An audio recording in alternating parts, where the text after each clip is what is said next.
Ladies and gentlemen, once again, good afternoon, good after late afternoon, man. It is your boy Lewis on the LBFWN, man. Lewis, Koopy Don Luigi. Happy New Year, everybody. It is the first official live video of 2020, and I am back once again with another heavy hitter banger with yet another video.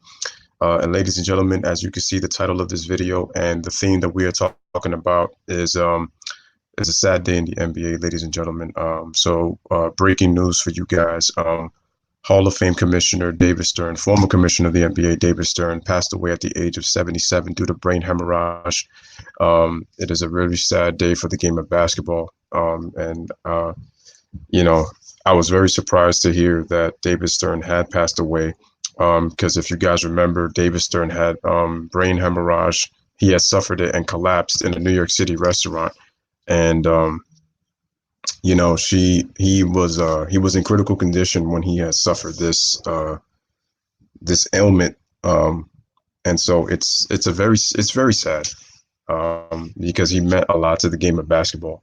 So what I'm going to do, ladies and gentlemen, also, man, make sure that you guys again like the stream and make sure you share it and make sure you subscribe to the channel if you're new to check in. I am actually going to leave a link if anybody wants to come and hop on.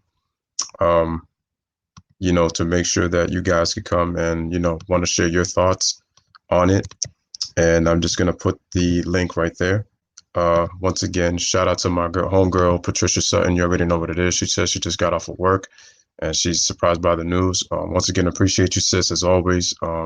Always checking in for my video. Shout out to my boy, Tomoko. He says, RIP to David Stern.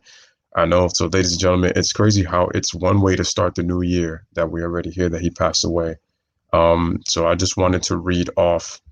I wanted to read off what the article is on David Stern from his passing from Bleacher Report, because Bleacher Report was the one that gave me the news. So shout out to Bleacher Report. And once again, if you guys are coming in, David Stern passed away from brain hemorrhage at the age of 77. He was the commissioner of the NBA for 30 years. He was commissioner from 1984. Before he was the commissioner, he was the vice president, and he also worked in the NBA council when Larry O'Brien was the NBA commissioner prior to him.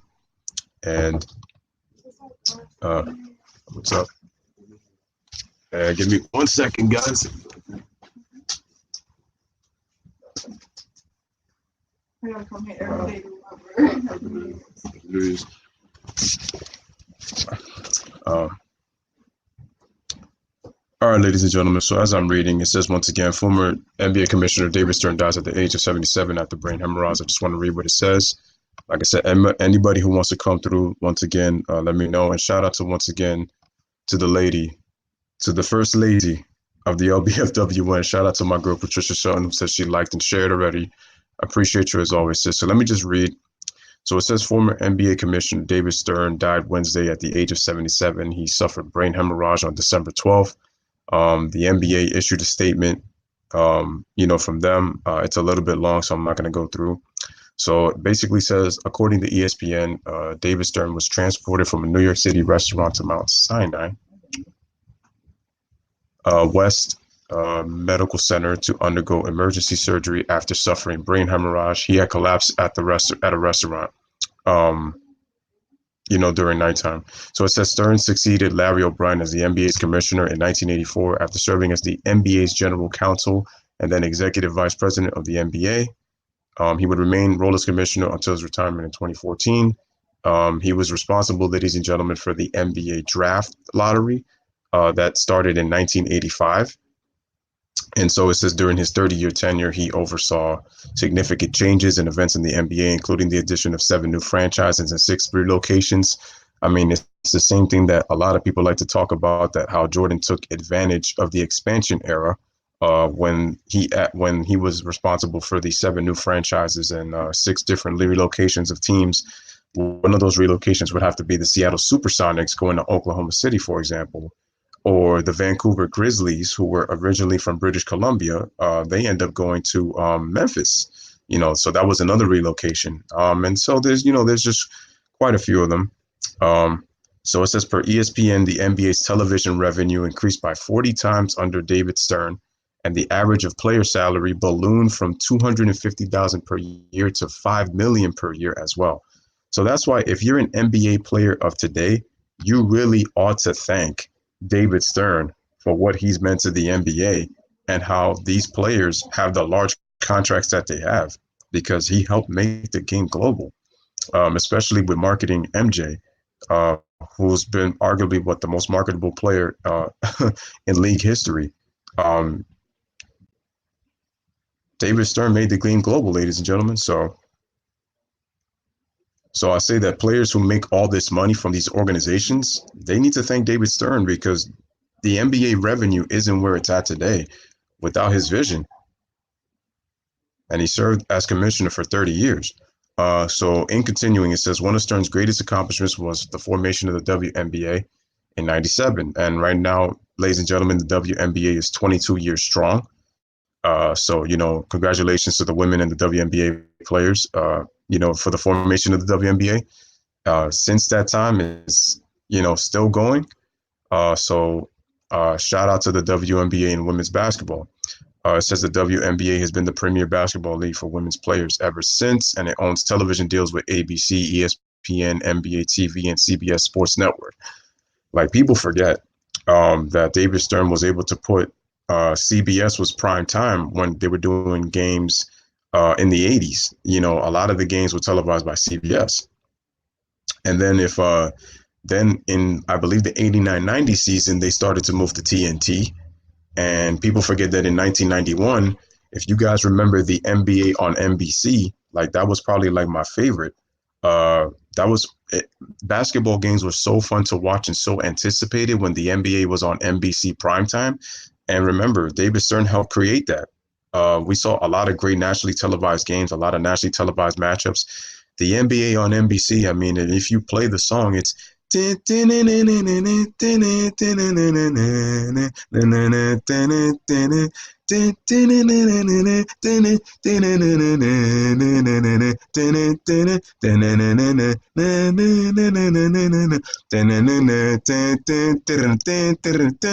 mean, when you heard that, when you would see what two teams were playing, if it was a double header, triple header, I'm telling you, man, like you always tuned in to watch, the NBA on NBC, and David Stern was a huge responsibility for that.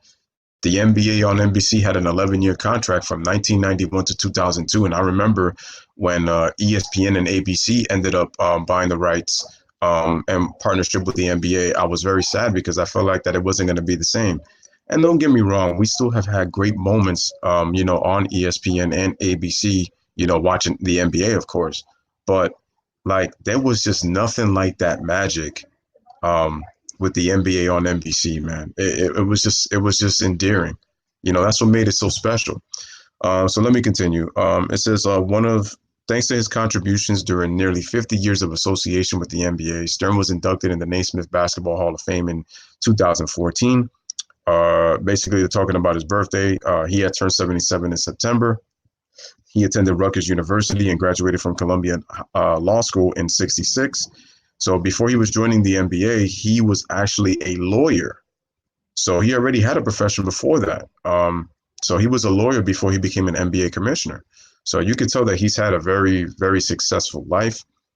Uh, my prayers and thoughts are to his family, his wife of Diana, 56 years, and their two sons, Eric and Andrew.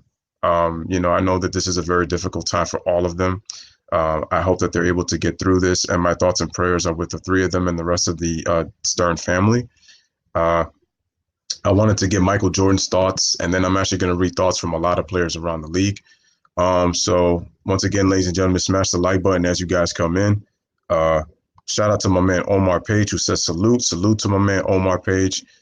Tomoko says sounds like an honorable man. Yes, he was a very honorable man. I told you that the league is not where it's at without, like I said, David Stern. Without that man, trust me, there is no league. And remember, he saved the league from the time that it was in a very dark place. And that's what people fail to understand, that uh, the ratings were not high in Larry O'Brien's time in the NBA. And the crazy part is when David Stern took over was when we were starting to see a lot of great players come into the NBA during the 80s. That's why the 80s is always called the golden age of the NBA, ladies and gentlemen. And that's why it's, understand that. Um, so I want to read this from Michael Jordan. So it says the Charlotte Hornets owner and Chicago Bulls legend Michael Jordan has released a statement of the passing of former NBA Commissioner David Stern. So Jordan made his statement on Stern to Shams Charania of the Athletic and Stadium. He says, without David Stern, the NBA would not be where it is today. Facts. He guided the league through turbulent times, which is what I was just talking about, ladies and gentlemen, because during Larry O'Brien, the NBA was in a very dark age. You had a lot of players who were in drugs, who were in cocaine. There a lot of fights happened like in the 70s and early part of the 80s. So this is why that David Stern is kind of like the savior of the NBA, not just Magic Johnson and Larry Bird. You know, they saved the league with the way they played and their impact. But what these little subtle changes that David Stern made, I mean, you look at the playoff format. He made it it used to be three divisions. It used to be three rounds. He made it a fourth round in 1984. It became a best. He added a quarterfinal, so now it became 4 rounds to the championship. I mean, in 2003, after the 2002 season when the Lakers three-peated, David Stern then made the best of 5 series in the first round to a best of 7. So for extra basketball, and he thought it would give some extra revenue and more ratings for the league, you know. So as Michael continues, he grew the league into an international phenomenon. I mean, and you also have to give a lot of credit for how he promoted the Dream Team in '92, along with USA Basketball, and making the game global. I mean, a lot of international players are in the NBA because of the Dream Team. Like, people need to understand David Stern's vision and his leadership and his impact. Uh, as Jordan continues creating opportunities that few could have imagined before, his vision and leadership provided me with the global stage that allowed me to succeed. David had a deep love for the game of basketball and demanded excellence for those around him, and I admire him for that. I wouldn't be where I am without him. I offer my deepest sympathies to Diane and his family. So very nice words from MJ. Uh, and here comes Adam Silver. So before that, David Stern actually joined the NBA in 1978. He was a counsel, and then he moved up to vice president in 80, and he served as vice president for 4 years before he became the full-time commissioner in 84 after Larry O'Brien had stepped down, which is, if you understand where the NBA championship name came from, it's called the Larry O'Brien Trophy. And if you look at the finals MVP, it was later named after Bill Russell, as now becoming the Bill Russell Finals MVP. So current NBA Commissioner Adam Silver gave his thoughts. And then what I'm going to do, ladies and gentlemen, is that I'm going to give thoughts from the players around the league. And like I said, anybody wants to jump in. Shout out to Mohammed Bonraj. He says, pioneer, he enables superstar players to brand. That's very true. Agree with that. And shout out to also Samir Abed. He says, wow. Ladies and gentlemen, make sure you like the stream and make sure you subscribe to the channel as you guys come in. For those who are just tuning in and coming in, Hall of Fame Commissioner, former NBA Commissioner David Stern died this morning on New Year's Day. And once again, Happy New Year to everybody. He died of brain hemorrhage and he died at the age of 77. So Adam Silver gives his thoughts, and he says, for 22 years, I had a courtside seat to watch David in action. He was a mentor and one of my dearest friends. We spent countless hours in the office, at arenas, and on planes. Whenever the games would take us, like every NBA legend, David had extraordinary talents, but with him, it always was about the fundamentals, preparation, attention to detail, and hard work. I mean, ladies and gentlemen, if you think of the All-Star weekend that David Stern created for the NBA, I mean, you know, like, it was one of those things that I always look forward to every time the first half came to an end.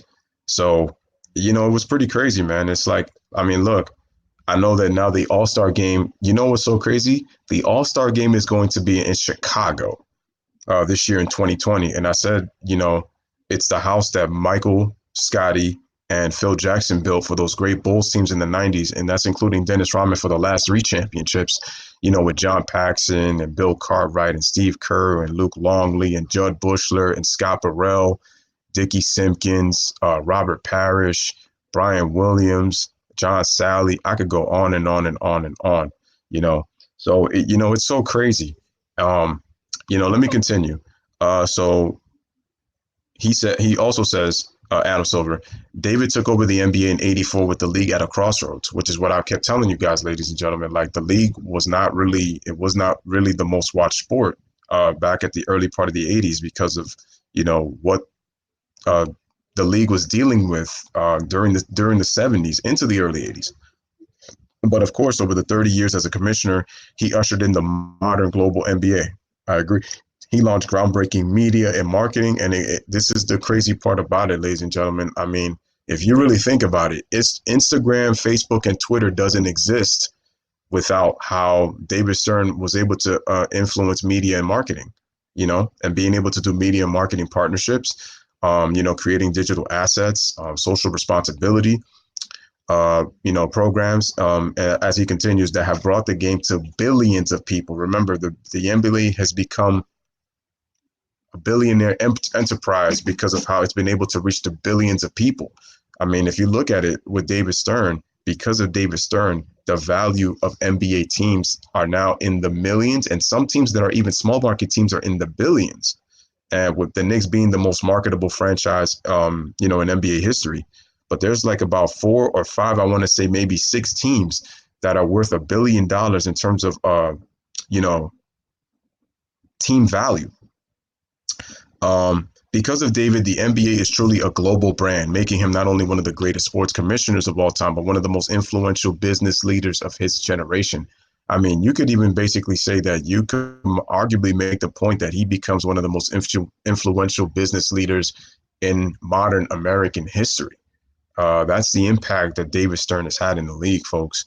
And then he goes, every member of the NBA family is the beneficiary of David's vision, generosity, and inspiration. Our deepest condolences to David's wife, Diane, and their sons, Andrew and Eric, and their extended family. And we share our grief with everyone whose lives were touched by him. And ladies and gentlemen, I mean, let's face it, there were so many NBA players who have been influenced and they have been touched, when they got the chance to at least talk with David Stern. And many NBA players would even tell you, man, you made it when you shook that man's hand.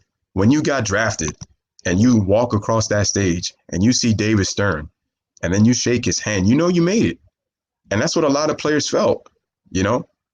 Um, that's what makes it so important, and it makes it that impactful.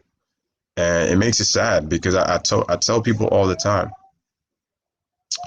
And shout out to my man Freddie G in the building. He says, "Yeah, I just seen the notification." And once again, if you guys come in, ladies and gentlemen, make sure to like the stream and make sure to subscribe to the channel if you haven't. Shout out to Muhammad. He ended up subscribing to my channel. I truly appreciate that, bro. And guys, make sure to come in at 7:30. I will be doing the game between the Blazers and the Knicks. And before I get started, shout out to G Money. What is going on, G Money? How's everything with you? Happy New Year to you, brother. How's everything going on with you, man? Everything's going great. I feel Hold on, sad that. hold on, hold on, hold Sorry. on, hold on, hold on, hold on. Before you get started, once Okay. again, I was just gonna tell you to make sure. Once again, I was gonna ask you the question on. I know you've heard of the passing, and I want to thank you for giving me the news. I found out on Bleacher Report. But what I was gonna tell you is I was gonna ask you the question, so I just want you to settle in so that you could just come in. I My want apologies. you I want you to give your thoughts on the passing of David Stern, and what did he mean to you by any chance? When as you were watching basketball growing up. I mean, David Stern's a great guy. He brought passion to the game. He didn't want super teams to take over the league. He wanted the league to be a well balanced sport. He helped us grow as people, helped us be confident. So he was a great guy. And yeah, it's sad that he went away. It's sad that because of the brain issue he had, that he's not here with us anymore. That's for sure, man. It's I gotta tell you, man. A lot of things that he brought, it was the reason that I fell in love with the game of basketball. You look at ratings. You look at ratings for the game. all those NBA finals, like if you look at the All-Star games, if you look at when NBA would be on nationally televised television, you look at TNT. I'm pretty, and like I said, I know a lot of former players are going to be, they're going to give their heartfelt condolences to this. Shout out to James Ortega in the building. Appreciate you coming through. And he says, hello, what's going on today? I mean, nothing much. Happy New Year to you. What's going on is that I have a live stream going on of David Stern. I don't know if you heard, but David Stern has passed away from brain hemorrhage. He was the former commissioner of the NBA, and he died at age 77. And a lot of players are giving their thoughts on, the passing of David Stern. So shout out to everybody. Make sure you like and subscribe as you guys come in. I wanted to talk about that. G Money, I got a question for you. Yeah. What for you was your favorite? Was there anything that you enjoyed of what David Stern brought? Like, was there like what were some of the things that you liked that David Stern brought? Like, besides like the passion that obviously he had for the game of basketball and helping the game global. But like, what are some of the things you like? Like, for example, like, did you like the concept of the All-Star game? Did you like the way that he set up the playoffs? Like, what are some of the things that you, in your mind, you believe that you enjoyed so much that David Stern like brought to the league that made the league watchable, in your opinion? I like I like the playoff because I prefer having a best of seven rather than having a best of five. That's just me. Because if you have a best of seven, you would have more teams having games, to game plan and stuff to try to compete in that series. I mean, we even having the best of seven series since what 2004, I think. So that's what I'm saying. Also, I kind of like I kind of like the idea that David Stern didn't try to change the league too much, like Adam Silver. Like I don't like when Adam Silver is trying to do this mid-season tournament, also changing the playoff seeding, and also all of that. I don't like that. What do you? In my personal opinion, I feel like Adam Silver's trying to do too much in Hmm. terms of like he's trying to like for one, and this is with all due respect, like for one, what you call it. I feel like that he definitely like for one, he wants to change the format of the postseason because of the way how the playoffs have been, in the last couple of years in the East. uh, because they haven't really been that watchable. He basically wanted to do kind of like a college format where you have the best 16 teams fight because of how weak the ratings have been in the Eastern Conference. And like he feels like that the NBA Finals, all of the best playoff matchups happen in the West. So he tried to Hmm. change that. But part of the problem was there's been a monopolization of the Eastern Conference. So because of that happened, when you have a superior super team in the East, it's very difficult, for there to be very good playoff matchups because then a lot of teams have to start from scratch. A lot of individual players who, were once on a franchise, they go to another team. So then what happens is now you would eliminate that team, as a potential playoff opponent and a star player or a superstar to go against. So when you do that, it kind of hurts the competition. Also, Adam Silver has been doing a lot of he's been doing a lot of things with like branding. Oh, and I wanted to say that I got to give David Stern a lot of props on this. Free agency started because of him as well, because free agency started back in 1989, where players had the control of where they wanted to go as a free agent to where they wanted to go. They had that opportunity to be able to go to another franchise if they wanted to play, maybe compete for a championship if they didn't feel like the situation was best at the organization they were drafted to or where they stayed at. So I think that that's very important to know with David Stern. The fact that he's been able to market a lot of these players getting commercial opportunities, you know, um, being able to market the games the right way with these television networks. David Stern has brought a lot. I mean, the All Star Weekend, being able to do like the rookie challenge where we get to see the best rookies, first year and second year players. You had All Star Saturday night, which a lot of people always look forward to. Um, you know, those are the things that I've always going to appreciate. But I feel like Adam Silver to me now is kind of softening the NBA. And I feel like there's just a lot of things that are like a lot more obvious that weren't as Hmm. obvious when David Stern was commissioner. That's And the thing is, and the thing is, it's like if you now have to kind of soften the league up to the point where it's like now it's like I have to change the playoff format. I have to, he's focused a lot on brand, and it's like if you notice the players now, they're really focused on brand. Um, what you call it? Freddie Gee says like, what about the lottery chances? Did anyone feel that it was rigged for certain drafts? You can make a case. I mean, I felt like that there's been a lot of conspiracies on some of these NBA drafts. I mean, if you look at the current one with Cleveland, how they were able to get like 3 number 1 draft picks in a 4-year span. A lot of people thought that the Knicks NBA draft in '85 was rigged to get Patrick Ewing. Like there was a lot of conspiracies with that. But what I was saying was is that it wasn't as obvious back then as it more so is now. It's just that the younger generation doesn't really see that more so as the older ones do. Because as you get older, you understand the game more. You understand the business side of things a lot more. That's where they, see things different. James says, but it's okay because now we have 2 great teams in LA, the Clippers and the Lakers. And I said that you can kind of really tell more so obviously now that today it's kind of really pushed in terms of who they want to see in the finals and how it's going to generate money. James says David Stern, he didn't let the Lakers have Chris Paul. We could have won an NBA championship. I remember that. I to this day I still remember that. A lot of people were saying that they felt like Kobe. They were trying to prevent Kobe from winning the 6th ring, but it was like at the end of the day, it was the NBA owners owned a share of the Hornets, so that's why I made it that difficult. Um, it says basketball is risk. Players could go wherever they want now. Look at Kevin Durant playing for the Golden State Warriors. I mean, if you want to look at it from that aspect in today's modern NBA, now it's hard to follow one game in every moment. Says Raduni. Shout out to Raduni. Despite certain opinion differences, David was a better commissioner than Adam Stern, and I'm still in agreement. I'm still in agreement with that. So let me just continue real quick. It says that Michael was the face of the league for a good amount of David Stern's run, and that's very true. They had a very good relationship, and I agree.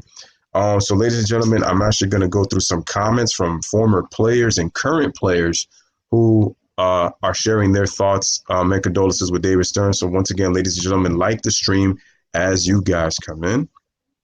And so for one, we're going to start with D Wade. No, actually, no. We're going to start with Shaquille O'Neal. He says, let me just find it real quick. He says, RIP to Mr. David Stern, the best commissioner to ever do it. He kept it short. If you guys remember, Shaq was drafted in the 92 draft as the number 1 overall pick. Then we have the great Dwayne Wade, who says, RIP to David Stern. He says, shaking your hand on June 26, 2003, which was the same draft class for people who don't remember. LeBron went number 1, D Wade went number 5, and Chris Bosh went number 4. He says, shaking your hand on June 26, 03 was the dream come true. Then you have the great Scottie Pippen, who says it's a very sad day for basketball. We saw David Stern a lot in the 90s, and I found him to be kind, thoughtful, and almost always the smartest person in the room. He was an innovator who helped grow our sport into a global game, and his impact will never be forgotten. RIP Commissioner. We have Al Horford, who says the NBA family, rest in peace. Commissioner Stern, very sad to hear the NBA news. You did great things for the game of basketball, someone I always admired. I told you, everybody loves that moment where they were able to shake his hand. I think everybody loved that part. That's what people appreciated about that. So now you have the great Irvin Magic Johnson, who says, Cookie and I, his wife, are devastated to hear about the passing of my longtime friend and former NBA Commissioner David Stern. And Mike and David, Magic and Charles are always animate by basically saying that they've always been inanimate, saying that David Stern is the best commissioner in all of sports. He says, a great man, husband, father, friend, businessman, and a visionary. He loved and respected him. So once again, like I said, rest in peace to the great David Stern. You have CP3. He says the game lost a leader today. Extending my prayers to David and his family and his loved ones in this time of grief. You have Ben Simmons. He says a trailblazer in making the NBA a truly global sport. And that's, if you were to define David Stern, that's who I would define him as, a trailblazer. And Pau Gasol, who I continue to say that international players are in the game because of this man, especially when we look at the original Dream Team of USA. Pau Gasol says, NBA family lost a legend, a leader that changed the game for the better, a father, husband, and friend. You will forever be missed. We have Kevin Love, who says, rest in peace. You got Adrian Wojnarowski, the GOAT of NBA news. In his 30 years, he just died. He gave the news. We have Ernie Johnson, one of my favorites to watch. One of my favorite NBA TNT anchors in NBA history of all time. We lost an icon in David Stern. We will never forget those nights hosting the draft. If I was late getting to his announcement of the next pick, and as he was standing at the podium waiting, then he would wait on the next pick and make me tap dance. You didn't mess with me, Kamish. We got Tony Parker. He says you will be missed immensely. Patrick Beverly, R.I.P. Isaiah Thomas, the OG Isaiah Thomas. Uh, prayers up. Jared Dudley, Rudy Gobert, Donovan Mitchell, Tristan Thompson, C.J. McCollum, Andre Robertson, Myers Leonard, Nicholas Batum, Enos Cantor. So it just goes on and on and on, ladies and gentlemen, in terms of the impact that David Stern had in the NBA and the continued legacy that right now that Adam Silver has, presented, you know. And so once again, ladies and gentlemen, make sure that you like the stream as you guys come in. We are talking about the death of David Stern. He suffered a brain hemorrhage on December 14th. No, December 12th. My apologies. He collapsed at a restaurant and he was taken to Mount Sinai. And he was there for weeks, and he lost his battle and ended up suffering his life, lost it with the death due to brain hemorrhage, which is very dangerous. And usually that's when a lot of bleeding in the brain begins to happen. And so he pretty much lost that battle and lost his life. James Ortega says LeVar Ball is going to be the new commissioner of the NBA. I don't know how a lot of people will feel about that, to be honest with you, if LeVar became commissioner of the NBA. That would probably be one of the most controversial decisions in sports history. In sports history. So once again, let me ask you this question, G Money. In order for the league to get better, what do you think that Adam Silver needs to do? Considering that right now in my opinion, he's softening the league right now. What do you think that he needs to do in order to make the league better so that he's looked at in a different light? Because hold on, before you answer, I wanted to say that when the Donald Sterling situation happened with the Los Angeles Clippers, and a lot of players felt that they were being disrespected due to the racism that he would present, and Adam Silver quickly removed them, from office. The NBA investigated. They were able to get him to relinquish his position as owner of the Clippers. People felt that he was bringing the league in the right direction, and people were praising him, giving him high praises, giving him props for doing that. And they're like, wow, we have an active commissioner. So it looks like the league is going to get better. But with the way that the league has been, especially with the league pushing more offense, more so now, you look at that, we have now positionless basketball in the All-Star game. We have this whole team captain type of thing. Players don't even play as hard in the All-Star game. What do you think that Adam Silver needs to do, in your opinion, if the league wants to get back to where David Stern had it at one point in his tenure as commissioner? In my opinion, to for the All Star game, we gotta go back to Team East versus Team West. In my opinion, I don't like the team. I don't like one player just selecting teams, and you get what I'm saying, just selecting players over like other players who had monster years. Another thing he should do, and this is just my opinion, he has to stop showing bad teams on TV. Like this year, like teams like the Warriors and like the Hawks. It's like I just think that he should try to show more teams that are playing for something. You know what I mean? Teams who will bring ratings. And another thing too, it is that I want the physicality of the game back. I just think that everything's a touch foul. It's like you know what I mean, man.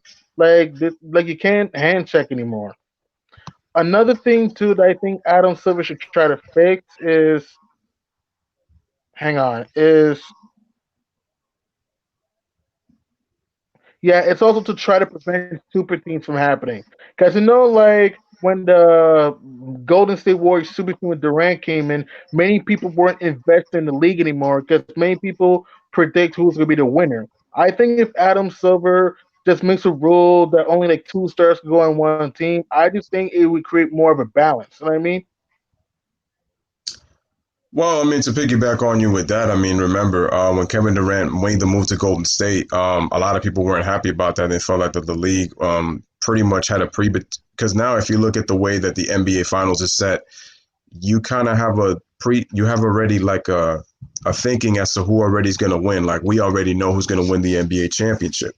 But like I said, when we look at the flip side of that too, and this is why I said I'm going to be objective about this, Kevin Durant going to Golden State is the foundation for why there's a lot of parity in this league now. Like I said, I Mhm. was not a fan of the move when he did that, but it's like the fact that the Warriors dynasty has taken a brief pause, and now we see all these stars around the NBA. You know, Kawhi's with the Clippers, him and Paul George, LeBron and AD. You know, Russ and Harden. We have a little bit more parity in the league now, so True. I think that that's very important. So I just don't understand. You know, people could easily say that, you know, that move ruined it forever. But it's like I said, like this all started back, you know, back when. And for people who are saying like Boston was like the original super team, to be honest with you, yeah, you know what? I'm going to put it this way. They were to be honest with you, look, super teams have existed for a long time. But the problem is that the 90s Bulls were really not super teams. They really I weren't. agree. You did star in Jordan, an all-star in Scottie Pippen, a glue guy in Dennis Rodman, and good role players like Steve Kerr, Tony Kukoc, Ron Harper. The Bulls were not a super team. Oh, yeah. Yeah, so I keep saying that once again. It's like the as long as super teams have existed, I think with the Boston Celtics, I think they were just more underachieving. And the thing was is that if you look at it this way, Boston, I would say, was kind of a more older super team, and I didn't think it was going to last long because if you look at Garnett and Allen when they joined, they were already in their 30s when they joined Paul Mhm. Pierce. And people need to remember something that Garnett wanted to stay with the Timberwolves, but Kevin McHale and Danny Ainge were the ones that made the moves in terms of getting Ray Allen because Paul Pierce asked for help and they traded for Ray Allen for Seattle, but then they traded KG to to Boston, and that's when the Big Three was formed. So that's why people need to understand how that went down. It wasn't like because neither one of those two were free agents, you know, when it happened. So that's what people need to understand with that deal. If they Mhm. were, then I can understand that they assembled themselves. But that had to do with the two former Bostonians in Danny Ainge and Kevin McHale. They were the ones who pulled that heist because if people forget this too. KG was reportedly supposed to go to the Lakers and play with Kobe, but Mhm. that got nixed in the bud because Kevin McHale said that he was not going to help a rival in the Western Conference. So because of that, he shipped Garnett off to Boston in the Eastern Conference, and the Celtics were able to win a championship, beating the Lakers in 6 games, and you know they won the title that year in '08.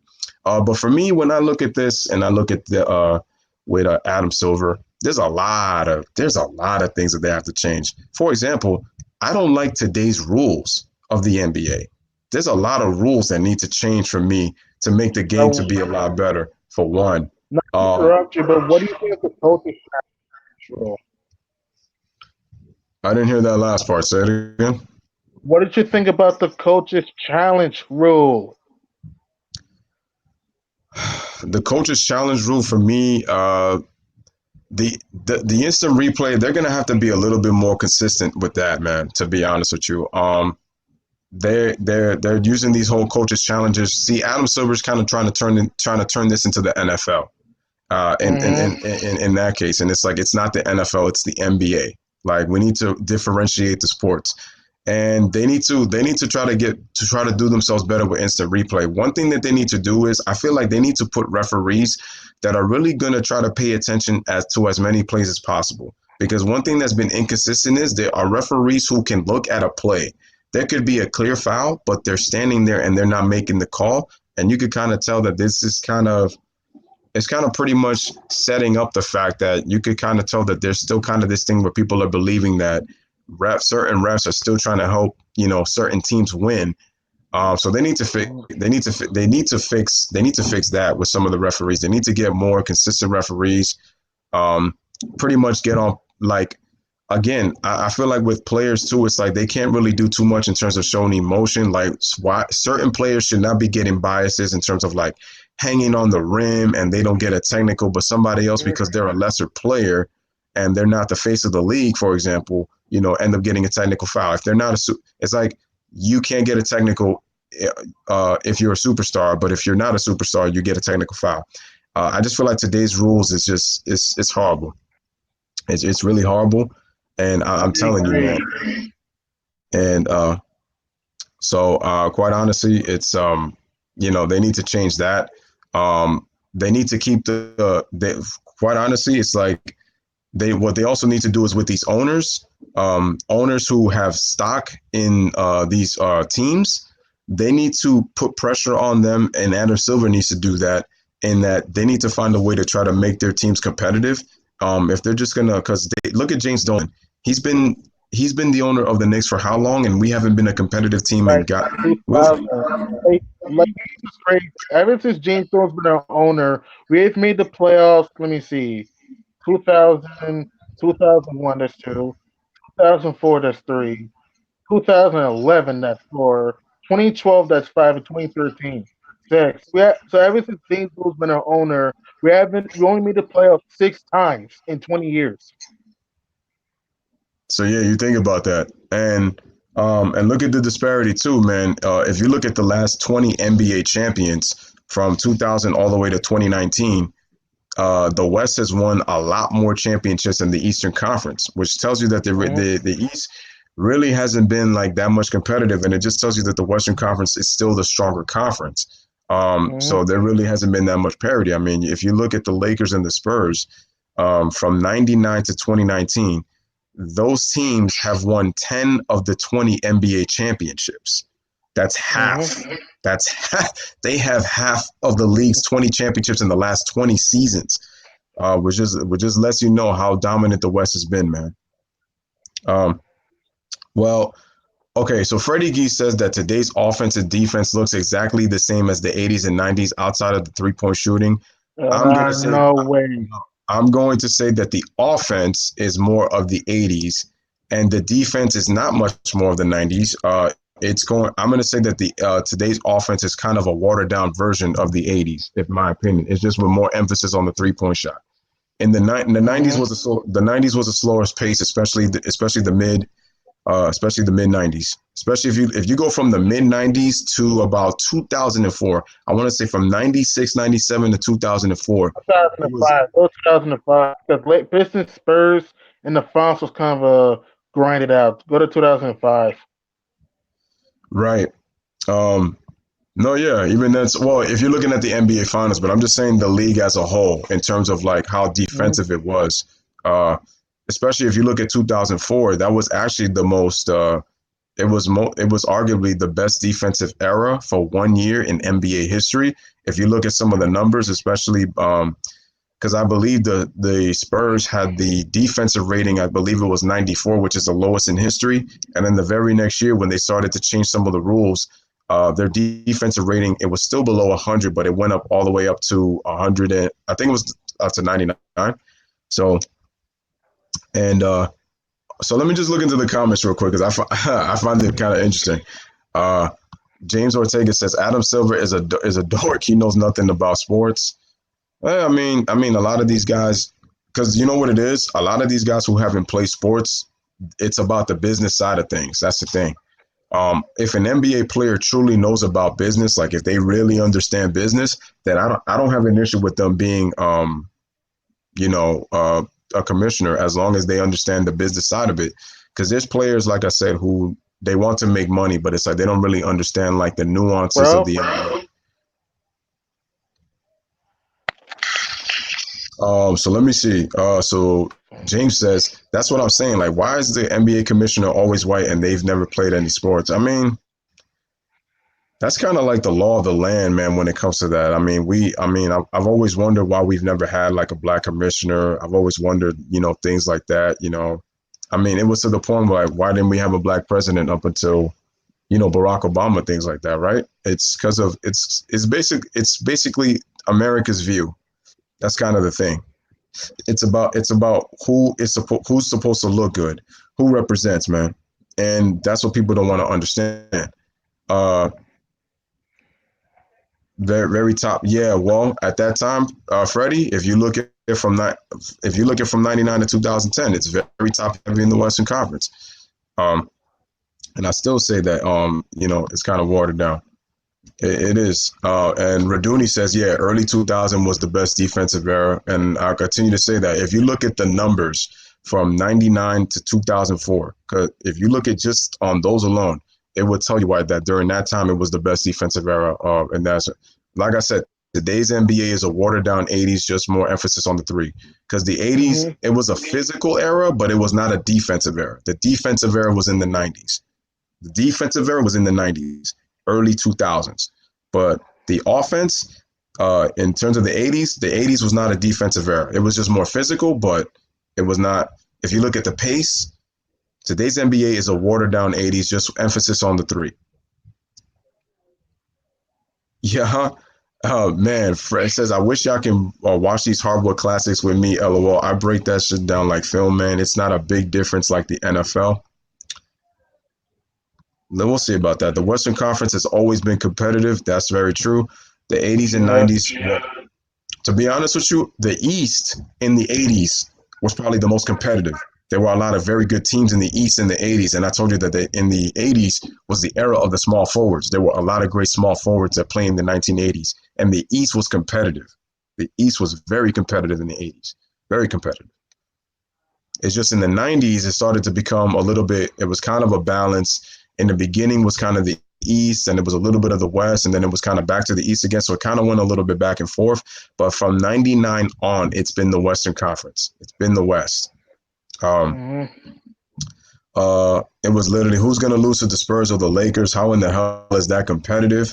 I mean, that was kind of the thing, man. And it's like I said before, the NBA Finals was kind of determined in the West. When you look at like the Lakers against the Spurs, when you look at the Lakers against the Sacramento Kings back in 2002, like when you were looking at that, you were like, yeah, whoever comes out the East is going to lose to one of these teams. Because it's like, if you look at the structure of the teams, it's like they're just far better. They're just that much better.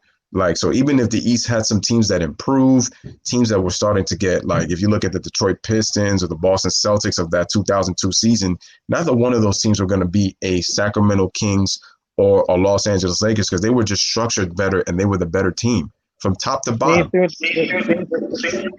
Nets didn't have a clue about the West. Yeah, man, it's like people don't understand that, man. So, and it's like money. You don't have a black man as a commissioner because the man doesn't understand how to move the money. Facts. Freddie Gee says, yeah, man, Wilkins, MJ, Bird. I mean, we can look at guys like Andrew Toney. I mean, we look at Mark Aguirre, Rolando Blackman, like all those players, man. Tarpley, Alex English, Kiki Vandeweghe. I'm telling you, I'm taking it way throwback, man. I'm telling you, there were a lot of great players in the 80s, but especially at the small forward position. James Ortega says Spike Lee and LeVar Ball are going to get into Adam Silver's face and get him fired as commissioner of the NBA. Hey, man, if that's possible, let me know what you guys think about that. How do you think Spike Lee or LeVar Ball would make as an NBA commissioner?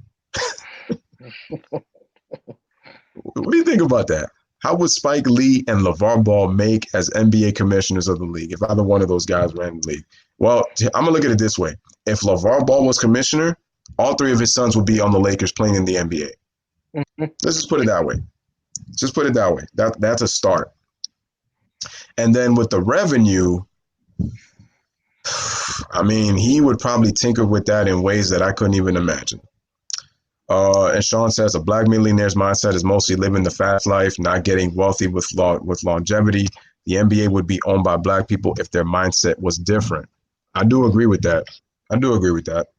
Yeah, I can agree with that, Sean. Freddie Gee says, but the thought that the Kings, Blazers, Suns, and Mavs could lose to the East, the Heat beat the Mavericks. I think he's talking about the 2006 playoffs when the Heat beat the Mavericks in the NBA Finals. And then the Mavericks got their kind of sheer set of revenge. Because if you look at the NBA champions from '99 just to 2010 in general, we have it was basically, if you look at the first 5 seasons, 99 Spurs, 2000 Lakers, '01 Lakers, '02 Lakers, '03 Spurs. The first 5 NBA champions from '99 to '03 were Western Conference teams. Then the Pistons changed that paradigm in '04 without any All Stars. So they were the first East team in 7 seasons to win an NBA championship. The last team to do that were the '98 Bulls. Then you go to 2005. The Pistons were supposed to go back to back, but Rasheed Wallace ruined all that when he made that boneheaded play to go double Manu Ginobili and then leave Robert Ory open, big shot Bob for the 3-pointer. And they win that game. Detroit ended up winning game 6. They beat the Spurs in 6 games. So you can go and say you beat the Lakers and you beat the Spurs, the two teams that had been winning the NBA championship through the first 5 years from '99 to '03. And then in 2006, so the Spurs win the championship in '05. In 2006 was the Miami Heat, as Freddie Gee talked about, that beat the Dallas Mavericks in the NBA Finals. Then 2007, the San Antonio Spurs win the championship again. And then you have 2008 was the Boston Celtics. But then who wins the championship the next 2 years? The LA Lakers with Kobe and Powell and Bynum and Lamar Odom. And then in 2011, the Dallas Mavericks win the NBA championship. So once again, 3 straight years it's the Western Conference. Then we have 2012, the Miami Heat win. Then they win in 2013, and I'm like, okay, maybe might have a string of where the Eastern Conference starts to win many championships. But then the San Antonio Spurs come back and win in 2014. Then here come the Golden State Warriors out of the blue. They win in the 2015 championship when it looked like the Cleveland Cavaliers were going to win. Then 2016, the Cleveland Cavaliers won the NBA championship. Then 2017 and 2018, the next 2 years when KD arrives, the Golden State Warriors win the NBA championship. And then a team that's not even in the USA, Canada, the Toronto Raptors, close out the decade for the last 20 seasons, the last 2 decades from '99 to 2019. The East closes out winning an NBA championship. So if you look at the last 20 seasons, only 6 teams have won an NBA championship in the Eastern Conference compared to 14 from the West. So that just tells you right there that the West has won 70% of the NBA championships in the last 2 decades, which tells you that the East is still not strong and that the West is pretty much on the East. So, that's kind of the point. So like I said, I would like to see a little bit more balance, and hopefully the Eastern Conference begins to improve and definitely play better, so that there's a little more parity. I mean, because if you look at baseball hasn't had a back-to-back champion since the New York Yankees. Every single year you're seeing a different NBA champion. If you look at the NFL, the Patriots were the last team to go back-to-back. There hasn't been a back-to-back since, because they won in '03 and '04. But since then, there hasn't been a back-to-back, Super Bowl winner. So that just lets you know that there's been parity. I mean, and you could even make the same case for the NFL too. There hasn't been back-to-back, Stanley Cup winners, in a long time since the NHL. Yeah, in the NHL. I mean, since I believe it was the Pittsburgh Penguins that they were the last to go back-to-back. So, it just lets you know. So in the comments, once again, ladies and gentlemen, like the stream as you guys come in. We are talking about David Stern. He passed away at the age of 77 with brain hemorrhage. We are talking about the impact that David Stern had, in the league.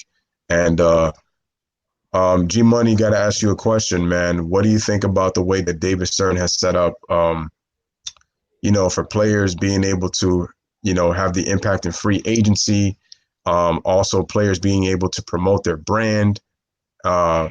So what do you think about what David Stern lasted impact, and also his impact internationally for international players to be able to come into the NBA?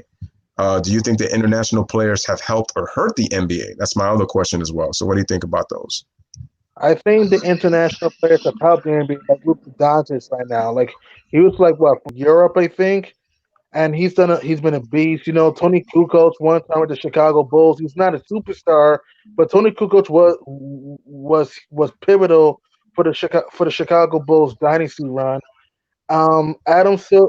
David Stern's idea about players moving over to one, I think is good. Because we've been having dynasties, we've been having players who increase their brand and stuff. I think it was a great idea. So yeah, I kind of like the idea when David Stern allowed players to be more mobile. To not stay at one place, to let test out the market, just to give them their best chance to succeed. Definitely good point. And I want to get to this too real quick by my man Raduni. He says, don't forget that the MVPs also come from the Western Conference too. That's another thing because let's look at the MVPs in the last 20 seasons. 1999, Karl Malone. 2000, Shaq. Allen Iverson, 2001. 2002 and 2003, Tim Duncan. 2004, Kevin Garnett. 2005 was Steve Nash, and 2006. Only Allen Iverson in that point was the MVP from the East. Every other player was in the West. 2007, Dirk Nowitzki, Western Conference player. 2008, Kobe, West. 2009 and 2010, LeBron James, East. So if you look at the last 12 seasons, only 3 MVPs came out of the East while 9 came out the West. And then let's move forward. 2011, Derrick Rose, East. 2012 and 2013, LeBron James, East. Okay. 2014 MVP, KD, West. 2015 and 2016, Steph Curry. 2017, Russell Westbrook because of the triple double. 2018, James Harden, West. 2019, Giannis Antetokounmpo, which is last year's reigning MVP. That's just crazy. Mm-hmm. It's crazy how many players in the West have won the MVP, considering compared to the Eastern Conference. And it's like, unless you won back to back, like kind of like what LeBron did, it's like, and then you got LeBron, Allen Iverson, and you have Giannis Antetokounmpo for the MVP and Derrick Rose. Those are your 5 MVPs of the Eastern Conference. And I think that's like 6 MVPs. Pretty much mostly everybody, again, was from the West. So if you take Giannis Antetokounmpo out, the last MVPs in the last 4 seasons were from the West.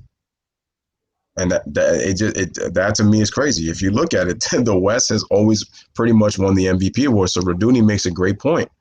And shout out to my girl, as I like to say, Layla, who says RIP to David Stern. Appreciate you guys. And guys, make sure to tune in. It is Secret Agent Double O Mello, as I like to call him, because he wears a 00. He is returning to MSG.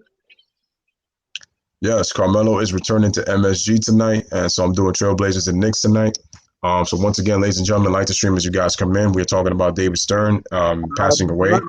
Not to bother you, Lewis, but is this your first Knicks stream? Say it again. Is this your first Knicks stream, like live stream? Yeah, this is the first Knicks stream of the year, and like I said, usually I don't do these type of teams. And the thing is, I would be doing the Knicks if they were winning a lot more, but I thought that this would be good just because of the fact that it's an earlier game, and so because the Suns and Lakers are kind of late at 10:30, and so I won't be able to do that one. But I said that I would try to see if I could do a couple of some of these other teams to kind of give some of these other teams, some recognition recognition and some love as well. And so I thought that the Knicks, even though I haven't done the Knicks all season, the fact that Melo's returning to Madison Square Garden, I think it would be good drama and it'd be a good storyline. And like I said, I call him Double O Melo because if anybody has seen the Clutch Points app or been on the website of Clutch Points, they have him as a secret agent wearing his nice suit like if he's James Bond. And so I said that now what's Double O Melo's secret mission? His secret mission is return to MSG, and his objective is to make sure that him and his Trailblazers come out with a win tonight against the New York Knicks at Madison Square Garden. So, in your opinion, who do you think will win tonight? Blazers or Knicks? What's your prediction? I'm going with the Blazers. I think the Blazers will win. That's my prediction. So Freddie Gee says Floyd will run the hell out the NBA. Floyd Money Mayweather in the NBA as commissioner. That's What do you guys think about that? Floyd Money Mayweather. I think he would run the hell out the NBA. I think he'd probably do some kind of things that kink some kinks right there. He says, Sean, stop saying the West was competitive when it only was competitive for two teams. Everybody else was getting their butts whooped. No, the West was no. I mean, the West it still was, but it's just like it was in terms of like competition in terms of the rounds. Now, when it comes to like determining who won, what I mean by competitive is like in terms of the playoff matchups. And if you look at the teams, look from seeds 1 through 8, in 2008 and 2010. Just look at it that way. In order for you to get into the playoffs as an A seed, you have to win 50 games. Because in both of those years, the 8 seed won 50 games to get into the playoffs. I remember that the Warriors, when they knocked off the Mavericks that very first year, in 2007, when people predicted the Mavs, because the Mavs won 67 games and people predicted them to win the championship, the very next year they had a better season. They won 48 games, but they couldn't make the playoffs because the Denver Nuggets, who were 8th, they won 50. And from seeds 1 to 8 were only separated by 7 games. You put that Golden State Warriors team of 2008 in the Eastern Conference, they're anywhere from a 3rd to a 4th seed. That's how competitive the West was that season. And what about 2014? I remember the Phoenix Suns in 2014 won like what 48 games, I think. They missed the playoffs that year. And then the year later in 2015, the OKC Thunder won 45 games and missed the postseason. Well, the reason that the Thunder missed the postseason was because they actually had the same amount of wins as the New Orleans Pelicans. But the problem was because they lost the season series to the Pelicans, that's why they got into the playoffs and OKC didn't. And they had the same amount of wins. And actually, it was 46 wins that both teams actually won, just not 45. So you're just off by 1. But the Phoenix Suns of 2009, the team that had Shaq, that team won 46 games and they missed the playoffs too. They missed the playoffs because they won 46 games. And if you put them in the East, they would have won. They would have went into the playoffs as a probably 3rd, 4th, or 5th seed. So it just goes to show you again that that's how weak the East is. We were only looking at the West and people are saying, well, the West is not competitive and yada, yada, yada. But it's like the East is even that much, it makes the East even that much more weaker when you consider that the West constantly teams were getting 50 plus wins, in the Western Conference. But a lot of it had to do with the fact that teams used to feast on the weak Eastern Conference teams during the regular season. That's why if you look at sometimes if you look at the conferences, sometimes some of these teams that did okay against the West, it told you that during the regular season, the competition was stronger in the Western Conference. And then there's like, if you look at the conference versus the East, a lot of these teams were having, they get 20-7, 20-8, 24-2, and things like that. But that's how weak that the Eastern Conference teams were. There were only maybe 1 or 2, maybe even possibly 3 good teams in the East.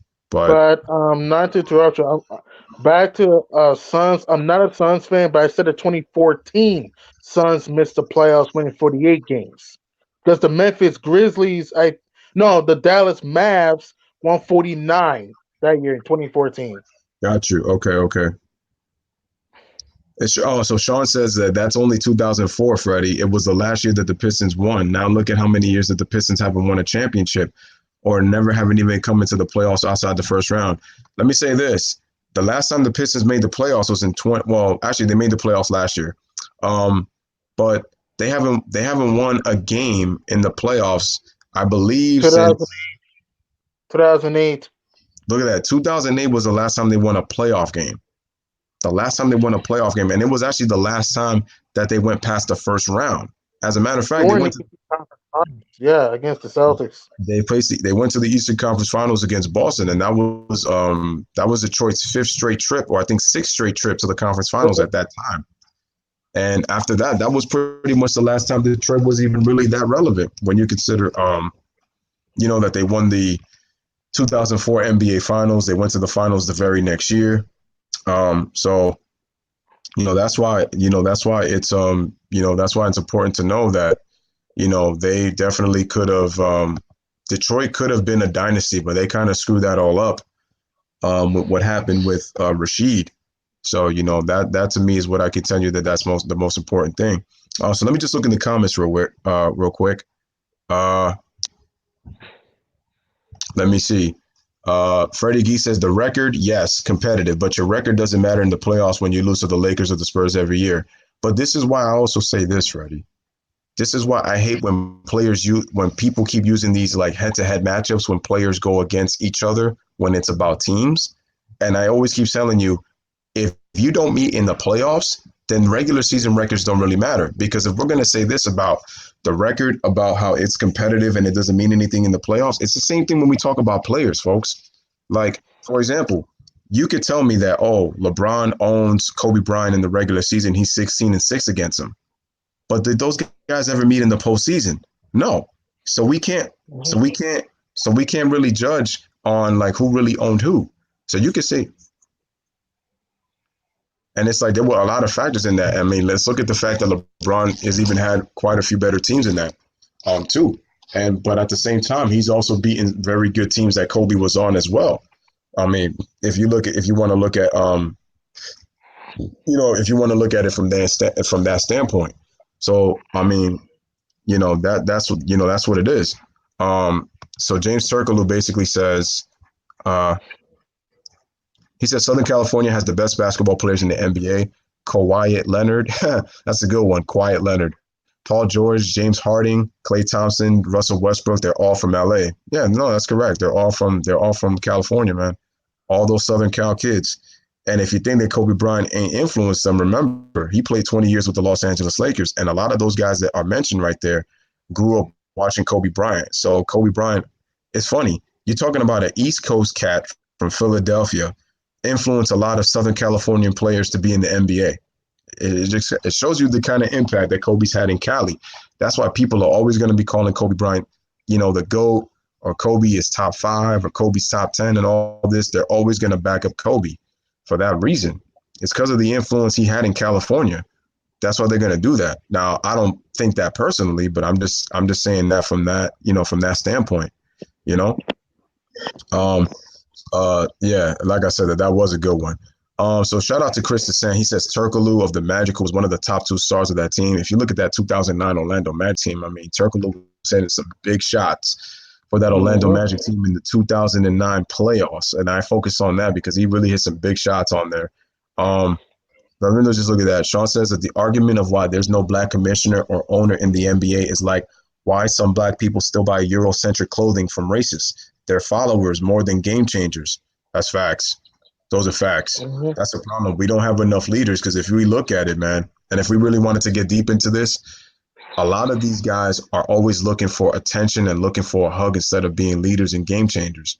If we look at leaders and game changers, you're going to have people follow you, especially if you're doing something that is going to make people gravitate towards you in terms of bringing attention. And it's especially if it's going to be good intention, especially if you have good intentions. But when you're trying to follow and you're just always kind of like looking for a hug or recognition or how about a thank you and this and kind of that, that's just giving more reason for them to not even pretty much look your way. So it's like if you want to be somebody, if you want to stand out, it's like it's got to be on you. You got to take the onus and step up to the plate. And like I said, be that. If you feel like you don't have those leadership qualities in you, then you're just going to be someone that just follows on what the new trend is. But if you're somebody who you feel like, oh, I can be a difference maker, then you're the one that's got to step up and take that leadership because at the end of the day, that's on you. So you have to take that onus at the end of the day. So, I agree with that, Sean. That's a really poignant point that a lot of people don't understand, and it's one of the reasons why people kind of go against each other too.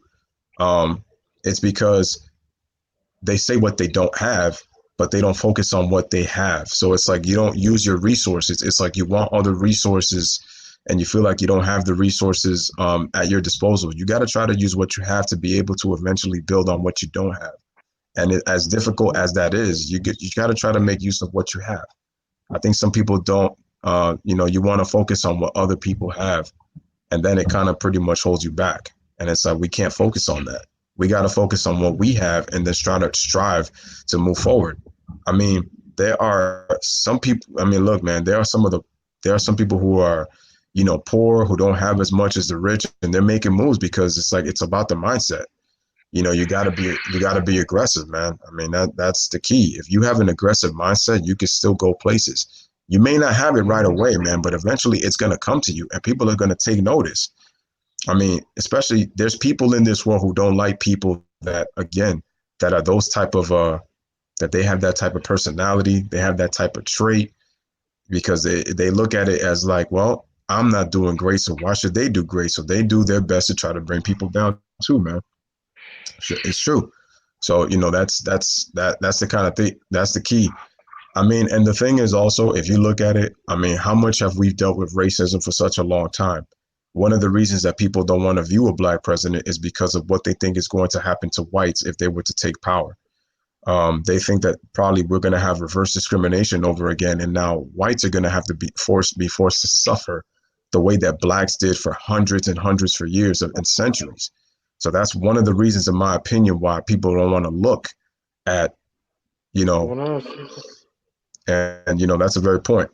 But getting back to David Stern, man, I think that his lasting legacy is one to remember. I want to thank David Stern, for giving NBA fans, anticipation to always watch basketball games. What he did for international people around the world, making the game global. It's he set the platform for a lot of these players to be able to go to other countries, and like I said, these NBA players, I feel like there should be more humbleness upon them, because they get the opportunity to go around the world because of a guy like David Stern. I mean, he helped bring the NBA to bring it to an international stage, with the original Dream Team. And, I think that, again, it's exposed. I mean, look how big the NBA is in so many countries, man. Look how big it is in so many countries. And they're going to continue to expand. I mean, they're looking to expand in India, that has a very, very large population of people. I mean, look what the NBA is in China, what it is in Korea. When you just think about where the game was at one point and where the NBA is now, and I look at the contracts that a lot of these players make that the owners give them. A lot of people, like I said, we're the ones that pay them out of our pockets, from concession stands to merchandise to ticket sales and all that. But who helped start all that? And that was David Stern. He was able to increase the revenue and the profit of the NBA by a wide margin. And it's multiplied tenfold because of that man right there sitting next to Adam Silver as you see him. And I call him Adam Silverspoon because I thought that he was doing a great job in the beginning, but it's like, once again, I feel like that the NBA has kind of gotten softer. So there's just a lot of things that Adam Silver to me needs to change. Like I said, I could go down the line and it could be just pretty much all day, man. So that's what it is. And so G Money, man, any lasting thoughts before I close this stream and then pretty much start to get ready for that Knicks game against the Trailblazers later on tonight? Oh, I miss that. I miss David Stern. He's a very good commissioner that, like you said, made the game more global, more.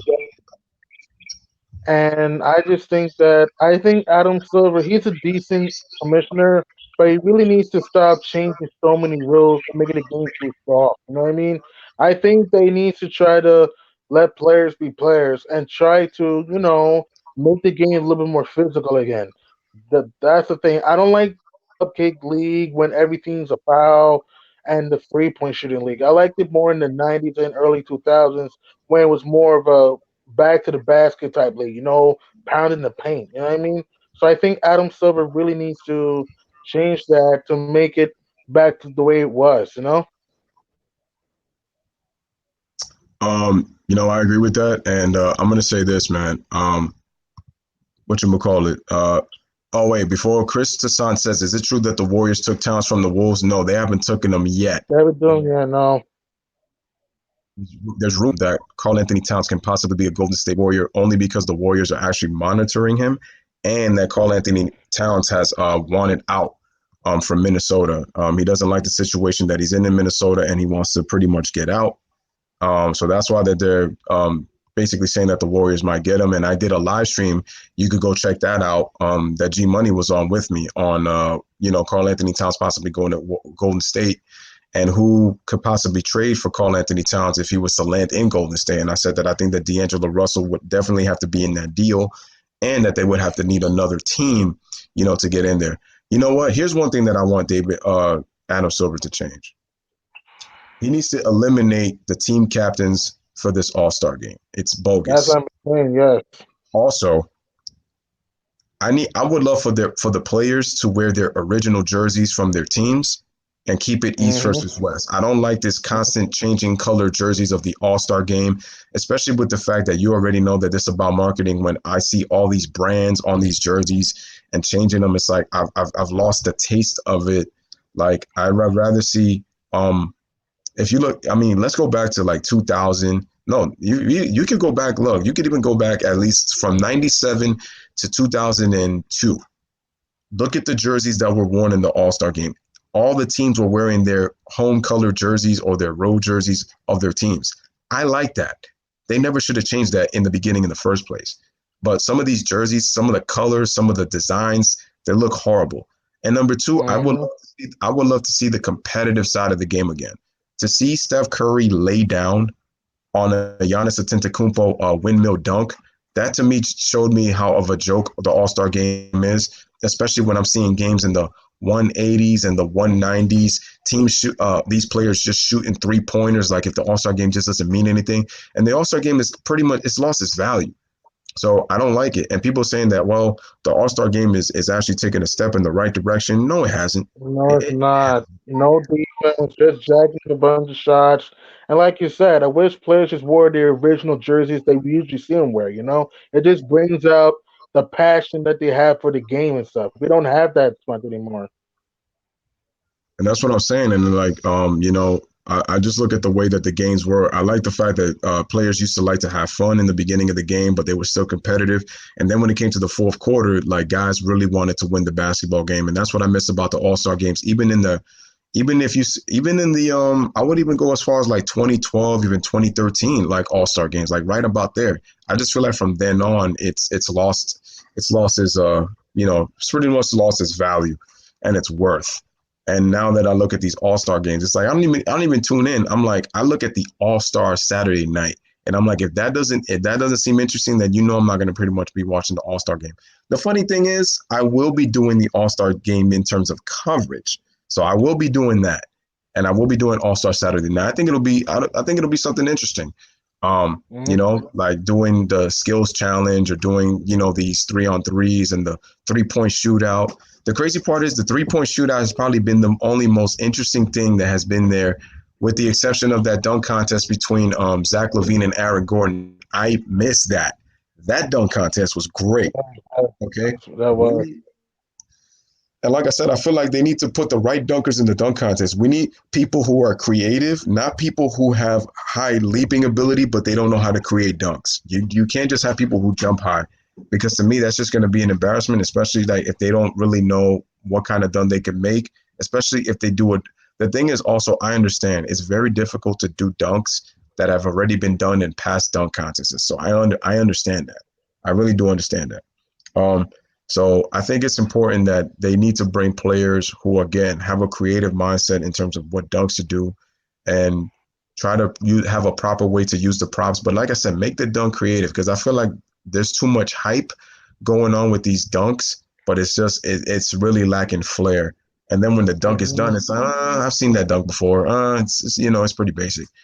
And then when I look at the playoffs, they need to put more emphasis on the Eastern Conference. Hopefully, that the Eastern Conference playoff matchups can match what the Western Conference has had.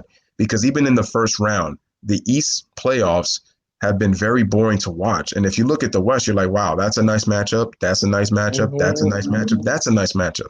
You see that constantly in the West, even at the start of the first round. And you're like, man, that you could possibly see some crazy upsets. You're looking at possibly like two playoff matchups at the very least in the West, where you're like, man, there could be two upsets there. Where in the East, it's like, well, I know who's going to win. Like, we already know who's going to win. Hmm. And you're looking at possibly maybe one. So they need to change that. And like I said, a lot of the rules need to change to from a more competitive, even flow game. And like I said, that today's pace is a reason why there's a lot of injuries in today's game, especially when we look at the way that guys are just constantly jacking up threes. A lot of numbers are inflated in today's game. And this is what I'm going to tell you right now. I told you once again, in the 90s, if you look at the points per game in the 90s, look at the 96-97 season. Teams average about close to 97 points per game. In today's game, it's 112. Okay? Now, for people who are saying, oh, well, like, no, like it's not really that different. Like the 80s and 90s are the same. No, no, no, no, no. I said it once and I'm gonna say it again. Today's era is a watered down version of the 80s. It's a watered down version of the 80s. The issue is if you look at the 90s, people have said it all over networks. It was much more difficult to score points. It's the problem is when it's come to the GOAT status and comparing top 10 players, people have tried to downgrade the 90s. I mean, even Max Kellerman has come out and said, oh, especially in the 90s when it was more difficult to score points. I agreed with him. I agreed with him. So that's what people need to understand. And shout out to Raduni who says it right here. The NBA was trash until Magic and Larry came into the league. That's very true. I said it before. A lot of guys in the NBA, there were a lot of NBA players who were on drug problems in the 70s. There were a lot of fights. Ratings were very low in the 70s, and people forget that also that they had to merge with the ABA, and they brought teams from the ABA to the NBA because the ABA was actually creating more ratings at the time. The ABA was actually more exciting than the NBA. The NBA was so bad that they had to bring teams from the ABA to try to see if they will create more excitement and to bring a little bit more balance to the NBA. And even with that happening, it was still bad. But once again, you have two impact, once in a lifetime NBA players in Magic Johnson and Larry Bird. They come in and they immediately impact not only their franchises, but the league as a whole. The way they played tuned you in to watch. And then you have Isaiah Thomas. You have Dominique Wilkins. You have all these great players that come in the 1980s. And then the NBA is one of the most marketable games to watch.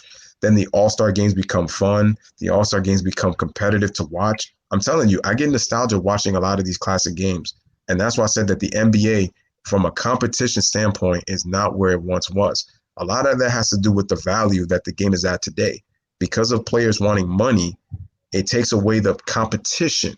Like it takes away from them wanting to get better as individual players. So it's like you have to understand the mindset of what today is. As long as I care about my brand and I get to grow my brand, competition is the second thing in my mind. What I care about is the money and the growth of my brand. That's what comes first. And that's why we don't see a competitive NBA that it is today. So let me just look at a couple more comments real quick, and then we are going to close out the show. All right, and then we'll get ready for that game just a little bit later. So make sure you guys stick around as I am going to be doing Trailblazers against the New York Knicks at 7:30 Eastern time for those in the East. Make sure that if you're a Trailblazer fan, if you're a Carmelo Anthony fan, if you're a Knicks fan, make sure to pull up for that game. That game is going to be lit. Like I said, Agent Double O Mello returns to Madison Square Garden.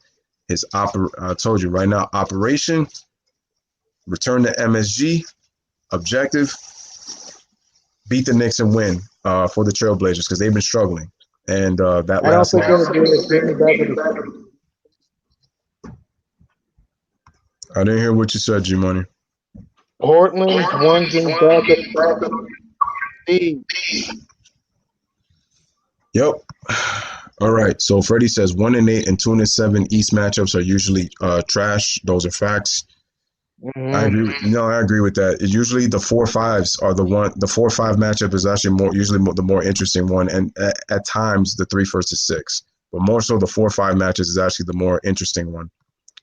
The only way that I could see, because it's funny, because in the Western Conference we always look at a team and be like, oh, they may be the 7th seed, but they don't play like a 7th seed, or they don't look like a 7th seed or 8th seed, right? So you would say them that they would be a higher seed in the Eastern Conference. That's how good they are. But you would say that in the West. You wouldn't say that in the East. But Freddie, those are big facts. James says Dr. J, Will Chamberlain played basketball in the 60s and 70s, and they were great to watch. No, yeah, they were great to watch. Don't get me wrong. Yeah, for sure. I mean, remember, Dr. J was brought into the NBA when he was in the ABA. That was my point. That's the point that I'm making. That they got with Will Chamberlain, he was great to watch, but a lot of guys were not born in that time period. So, and shout out to Layla because she says it right here. She says it right here. There were a lot of coaching crackheads in the NBA in the 70s. People forget about that. It almost ruined the NBA. There would be no NBA had it not been for Magic Johnson and Larry Bird. And then David Stern taking over in 1984. Right? That's that. James says The Detroit Pistons modeled their image after the Oakland Raiders. Yep, that's correct. If you watch the Bad Boy documentary film, their image in terms of bad boy hip hop image came from the Oakland Raiders of the 80s. Those are facts. So shout out to James for that. You know, you know. Okay. What you call it? The series with limited points. I can remember doing the Boston Cavs in 2016 East Finals. LeBron was No, averaging 30. because the Raptors played the Cavs in the 2016 Eastern Conference Finals. Yeah, no, that. Yeah, I know that. Yeah, I know. And the Cavaliers won in 6 games. I know. Quite Mm-hmm. honestly, they shouldn't have been there. The Raptors. They were fortunate because they faced the Miami Heat. I think it's 7 games, and it actually would have been the first time that LeBron would have faced Wayne Wade in the conference finals. It's just Wade was kind of past his prime at this point. He was what 34 years old, so he wasn't the But same don't old. forget, Wade did have a very Wade actually had a very good playoffs though. He was having actually a pretty, but that was also remember that Chris Bosh was not on that team because due to the blood clots in his lungs. So I think if you mm, bring Chris Bosh back, that actually would have been slightly a little bit more competitive. Freddie mm-hmm. says scoring in the paint. Yes, the '90s had great centers, but if you clog the paint, the outside is wide open. That's why I say that shooting wasn't the greatest. I mean, yeah, because I mean, when you think about it, man, it was emphasized through post play. I mean, it was about the centers back then. That's why the game was so slowed down and the pace was very slow. That's why I mentioned that. Um, you know, so so ladies and gentlemen, I'm gonna close out this stream. I want to thank everybody for coming through. I appreciate everybody commenting. If you haven't subscribed to the channel, make sure you subscribe to the LBFWN. Make sure that you like this stream. Make sure that you like other videos. Once again, Happy New Year. This is the first live of 2020. Welcome everybody. Happy New Year 2K20. And G Money, you want to say anything to everybody, outside right before we close out? Have a happy New Year. Enjoy the Blazers next game, and I'll see you later, bro. All right, no doubt, ladies and gentlemen. So once again, see you later, G Money. And ladies and gentlemen, once again, this is the LBFWN, Louis Coopy Don Luigi. So I will change into my alter ego later for tonight's game. And make sure you guys, again, subscribe to my channel. Make sure you like the video. The game is going to be lit. I'm going to be preparing Trailblazers versus Knicks. Make sure y'all be there, and don't be square. So I want to thank everybody for coming through for this one. I just wanted everybody David Stern. I appreciate everybody giving their thoughts and concerns. For David Stern, we lost a leader, we lost a visionary in David Stern. So once again, ladies and gentlemen, this is the LBFW1 with another one. Letting you go always, man. You know my motto: pound your chest 3 times. Laugh, love. Thank you for watching. I will see you guys later at the Trailblazers Knick game. Deuces, everybody. See you later, bro. All right, see you later.